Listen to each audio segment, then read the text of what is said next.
Welcome, everybody. Thank you for joining. My name is Susan Beecham, and I'm joined by Tracy Daly and Fidel Kendall. We are operational excellent leaders and have a lot of experience in transforming your operations.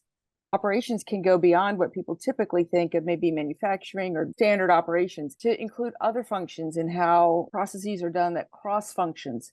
And that is today what we're going to talk about with benchmarking demand management.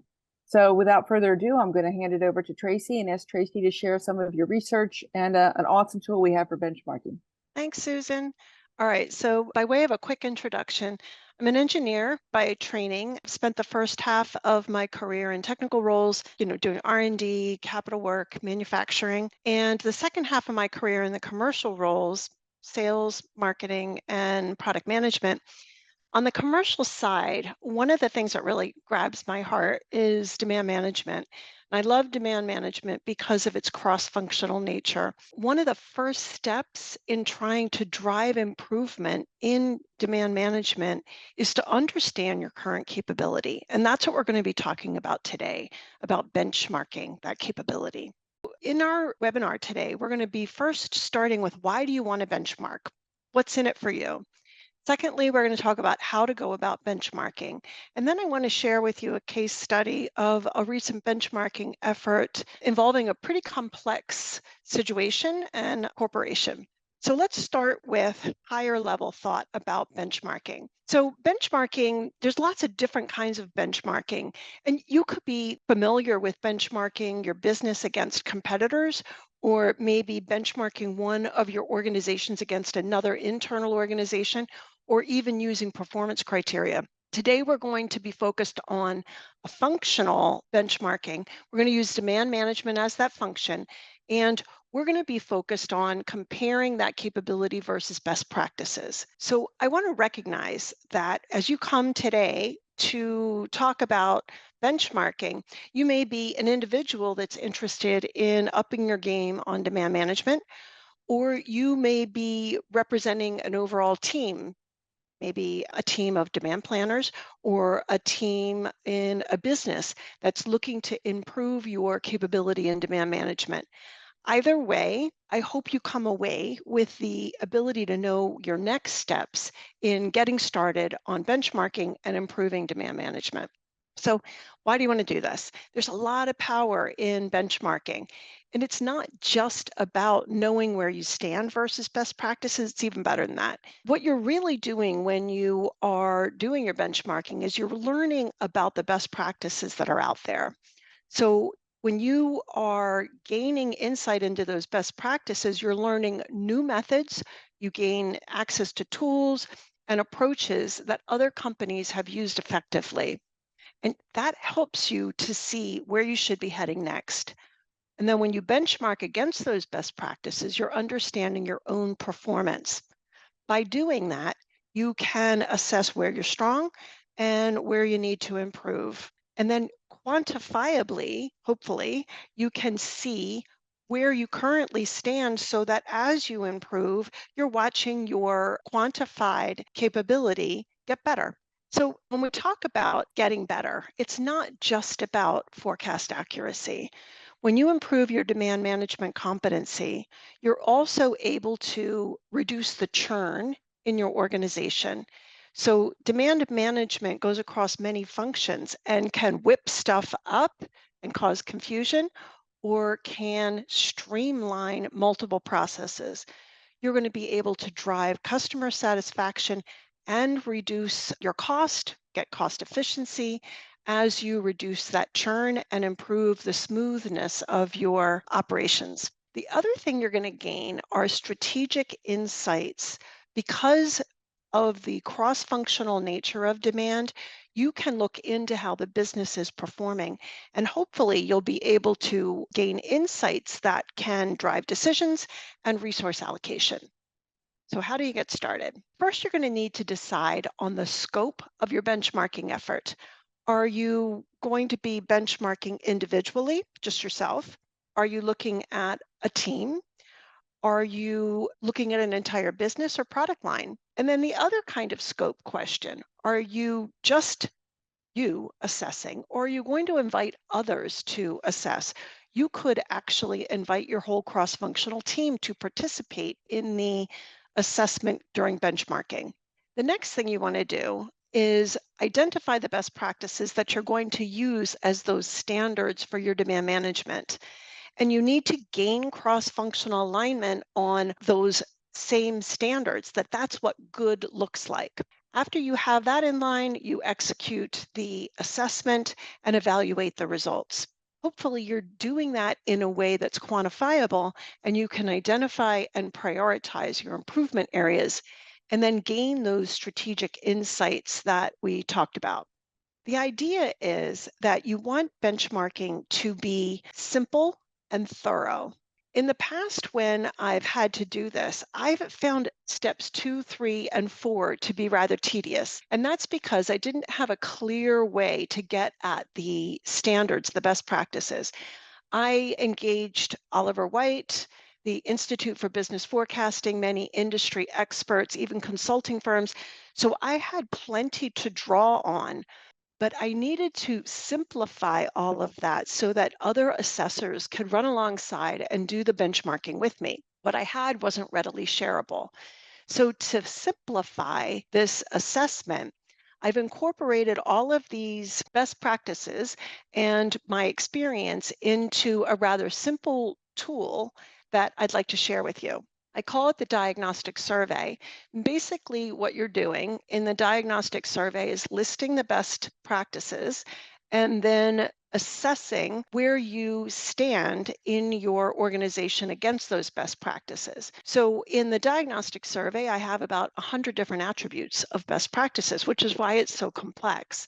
But yet the tool itself gives us an opportunity to simplify and make it shareable. And it gives multiple people in the organization the ability to assess. So before we go any deeper, I do want to say that I recently made available the diagnostic survey as a downloadable. So OpExecs has launched a course. It's a short course that you can easily access and get your hands on the tool. Don't have to go that direction. You can create your own. I'll send out a link to this course for anyone who's interested, but if you choose to develop your own tool or use the diagnostic survey, either way, again, be simple, thorough, and shareable. So let me go back to the diagnostic survey on how this one works. It's a simple workbook. It's available in Google Sheets or Excel. It has multiple tabs. That way you're not looking at 100 different attributes at one time. You're tabbing through different categories of demand management. There's the 4 elements of demand management. I've listed them here: influencing, planning, communicating, and executing demand. And then I've included tools and organization. So you could do the same in a tool that you develop, or you'll see that as well in the diagnostic survey. And then there's the capability to rate against the attributes. Let me give you a quick look at what the diagnostic survey looks like. I've popped into the planning tab. In the planning tab, you see different attributes of planning, and I'd like to take you through an example. Let's just focus on one. How would you assess one attribute? So I'm going to use the example here of a sales organization is accountable for the accuracy of the volume-based demand plan. Let's say for a moment that I see lots of evidence of this. So I can just click here. I see significant evidence. So you can see as the tool changes, I can go from a 2 to a 4 quite easily. I could also flip to other tabs, and you can see me flipping around here to other tabs, and you can see that the results are tabulated in an easy to read pivot table. So now going back to our charts, I want to think through with you when we talked about getting started on our benchmarking. We said that we need to identify the scope of the assessment. So we talked about potentially sharing this diagnostic tool with others in your organization so that you can expand your assessment. There's a lot of power that comes when you do that, when you share across assessors or even functions. So if you invite other functions, you may get some insights that you wouldn't otherwise get. I'd like to return as an example of this to the example that we just did around the sales team feeling accountable or being accountable for the volume-based plan. I had recent experience that in this particular attribute, functions rated this differently. So what I mean by that is sales said, oh yes, we feel accountable for the volume-based plan. And they said, we see significant evidence of that. That's my 4. And interestingly, the supply team said, not so sure that I see evidence that the sales team is accountable for the volume-based plan. And their rating on average was a 2. So the power in doing this assessment across functions is that you get those kind of insights that you wouldn't normally get. So let me go from there into a case study. So I recently had an opportunity to use this diagnostic survey in a global chemical manufacturer that was transforming their S&OP. And as part of that transformation, they wanted to define the role of demand management in the kind of changed organization. It was a rather complex organization, more than 20,000 SKUs, demand planners in 5 regions, multiple business units, and here's the kicker. They froze 3 different plans every month, one in finance, one in supply, and one in sales. So demand management competency was not well understood. It had lagged supply management, and then we had this overarching complexity going on. So we're challenged to establish best practices and then assess that competency in this client. We started with understanding the current competency, and for that we used the diagnostic survey. We had more than 30 assessors across all these multiple regions and functions and business units.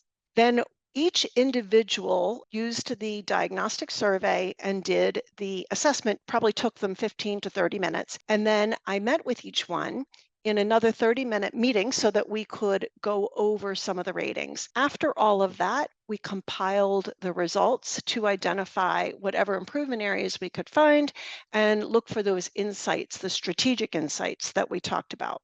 So here is a rather oversimplified view, just giving the highlights of what we learned in the case study that I'm sharing today. So across the different attributes, organization, tools, and then some of the elements of demand, we saw both strengths and things that could be improved.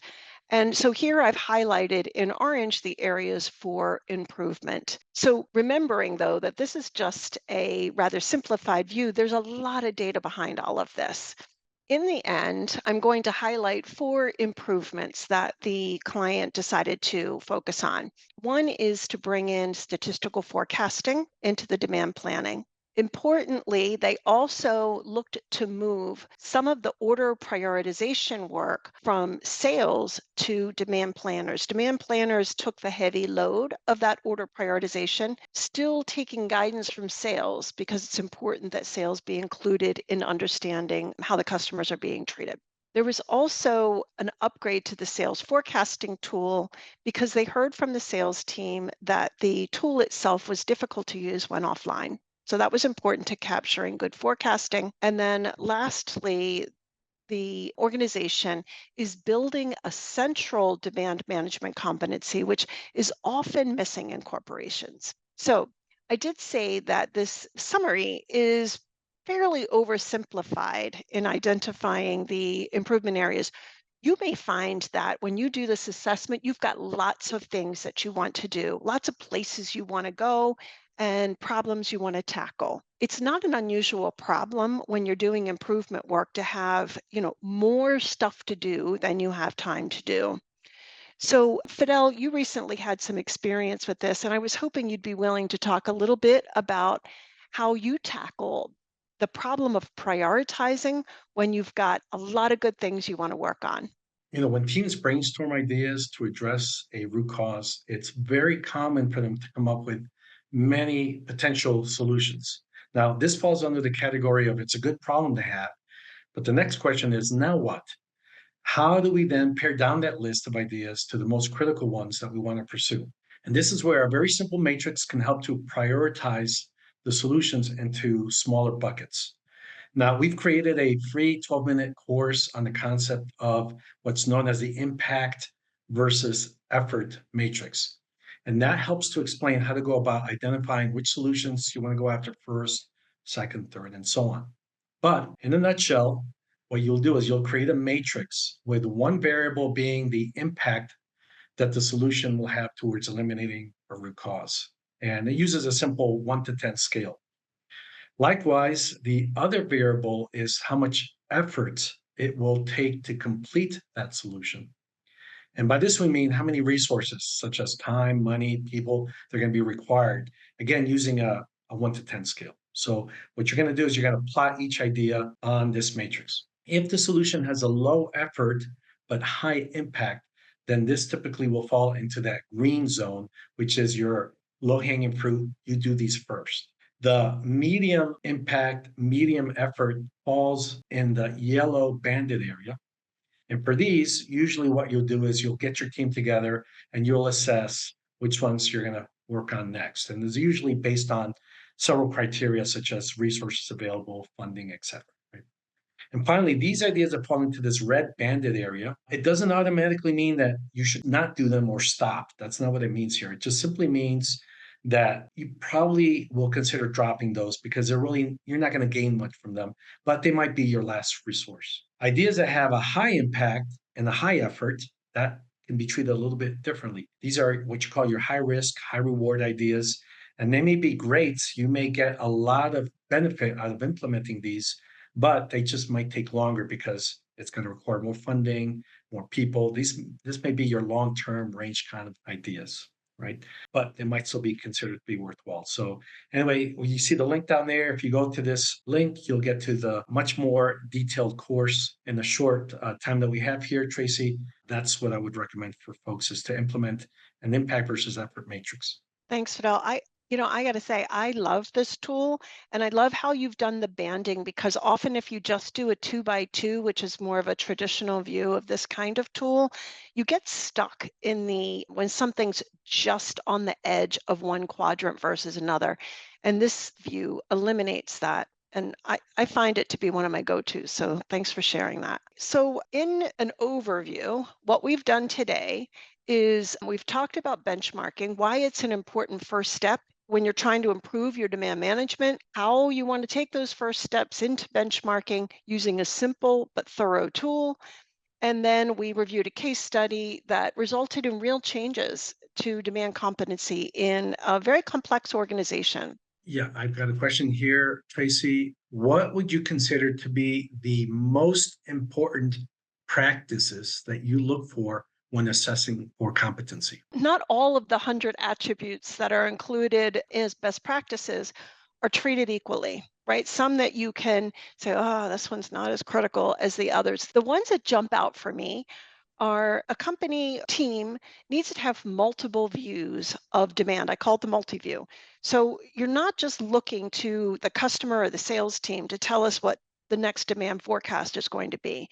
You need to include your marketing team in your longer range plans. You need to include the orders that are already on the books and need to be talking through the product itself, the portfolio of products and the life cycle of those product lines. Because if you're going to change out a product, you need to have awareness within the demand team about that. The other thing I look for is one set of numbers.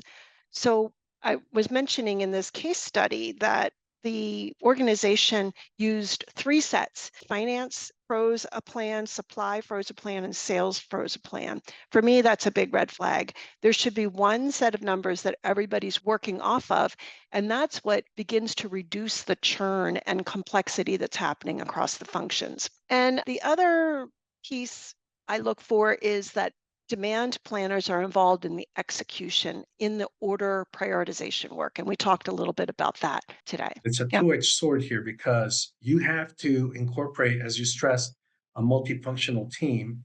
But to get to that single source of truth, everyone's got to be in on that same plan.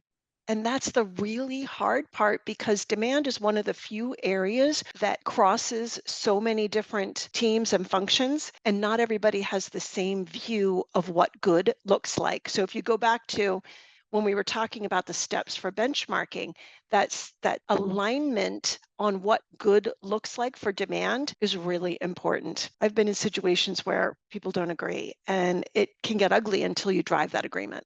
I'm very glad that you mentioned this because that actually happened to be the second question that you just answered here. Okay. With regard to that diagnostic survey, and you touched on it here, is it proprietary? Can I use it myself to download the template? Yeah, so the tool itself is included as a downloadable in an OpExecs course. When you sign up to take the OpExecs course, you can download the tool. The tool includes a license. That license is shareable among the team of people who are going to be doing the assessing. So if you say, I'm going to send this to 10 assessors, they are free to use the tool as you're doing that benchmarking.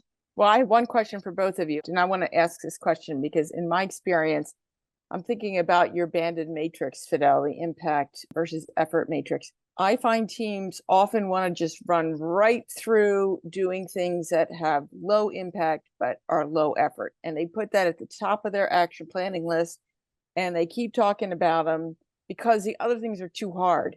How do you get teams to, really think through, are we working on the things that are going to have the most impact, or are we just picking the easiest ones because we know we can do them fast? Basically, as operational experts, we try to steer teams towards getting a quick benefit as soon as possible. So rather than try to get 100% over 2 years, it's often better just get a quick hit, get something that has a high impact right away so that you're making that continuous improvement effort. And that generally, when you start to see the needle move in the right direction, then the team starts to rally around, hey, this is working. Let's get after the second idea. And the needle moves again. And that's what really helps to build momentum, is you want to get your highest impact ideas and solutions first so that the team kind of rallies around, gets motivated, and sees that there is a method to the madness. All this hard work that was done up front is worthwhile. There is value in going after things that you can do quickly, even if they have maybe perhaps less of an impact, because it gets the team motivated to keep working. But what I also heard in that is having an impact makes a big difference in moving the needle. And it is when you start to move the needle that you engage the rest of the team. So you really do have to choose something that can move the needle significantly. And sometimes that's really hard because we're all tired, but you got to take those higher impact efforts on to rally the team. And the thing is, I don't want to discourage teams just because something is a lot of effort. That's why I mentioned in that red zone, it doesn't mean stop, don't do it, don't think about it anymore. That's not what that means. You really have to do some internal analysis with your team. Go after the high impact, low effort things that are in the green zone first. The yellow zone items, you're going to have to kind of decide which ones, based on the availability of your team, the availability of funding that's available. But the red zone items, they could actually be worthwhile. It just may take longer for the team to realize the results. That's the real value of the matrix, because if they don't do the matrix, the team might not necessarily think through what is the impact of what I'm working on. So that's really the value of that kind of a tool. Thank you for sharing your expertise today, both Tracy and Fidel, and we look forward to seeing you in future webinars that we will host on topics that are of great interest to you. Thanks again. Thanks.